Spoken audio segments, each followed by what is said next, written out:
네, 평창 올림픽 개회식과 폐회식에서 1218대 드론이 세계인의 시선을 사로잡았습니다. 기네스북에도 올랐습니다.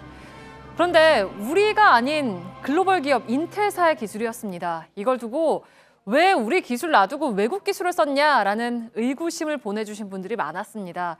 또 그런 내용의 언론 보도들도 잇따랐죠. 과연 무엇이 사실인지 팩트체크해서 확인을 했습니다.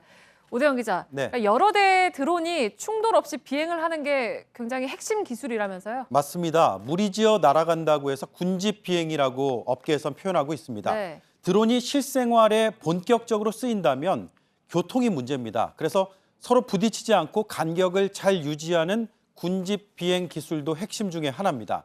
단순히 드론쇼 차원의 기술로만은 볼 수가 없습니다. 네. 그러면 이런 핵심 기술을 우리가 갖고 있느냐 이게 이제 문제가 되겠군요. 네, 결론적으로 말하면 현재 우리는 갖고 있습니다. 아, 그러면은 왜 올림픽에서는 쓰지 못했던 겁니까? 크게 두 가지 이유가 있는데요. 먼저 첫 번째는 우선 올림픽에서는 분야별로 공식 협력사를 선정하게 됩니다. 12개 기업밖에 없는데 드론은 인텔사가 독점하게 돼 있습니다. 그 지정 권한은 평창 조직위에 없고 IOC가 갖게 됩니다.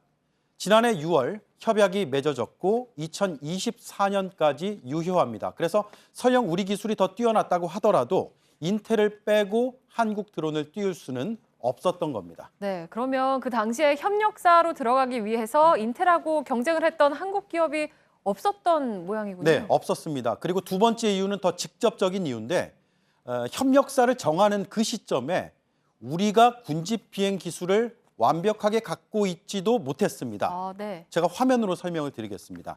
2016년 11월에 국내 선두주자인 한국항공우주연구원의 실험 장면인데요. 10개의 드론으로 지금 하트 모양을 만들려고 네. 하는 상황입니다.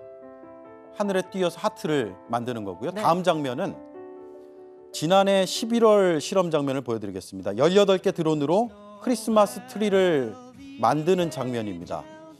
이런 실험을 여러 차례 거쳐서 우리가 인텔과 같은 수준에 도달하게 됐습니다. 그 도달 시점이 지난해 하반기였습니다.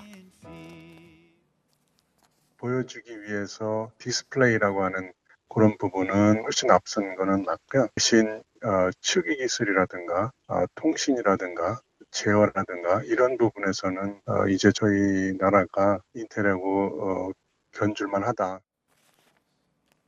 네, 핵심 기술은 갖췄고 상용화가 앞으로 필요하다라는 얘기입니다. 네, 그러니까 인텔은 이 부분을 오래전부터 꾸준히 투자를 해왔다는 거죠. 네, 그래서 우리하고 규모에서 큰 차이가 나고 있습니다. 네. 제가 화면으로 다시 한번 설명을 좀 드릴 텐데요. 2016년 인텔 실험 장면입니다. 100대 드론을 이용을 했습니다. 하늘을 수놓고 있죠. 네. 그리고 그 다음 화면은 지난해입니다. 뮤직 페스티벌에서 300대의 드론을 썼습니다.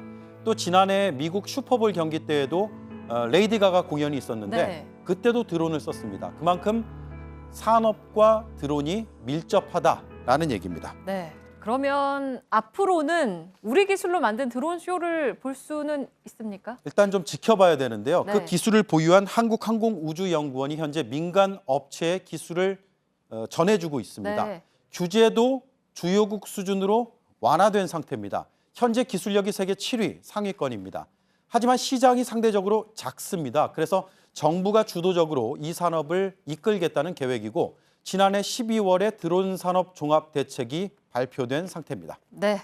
팩트체크 오대영 기자였습니다.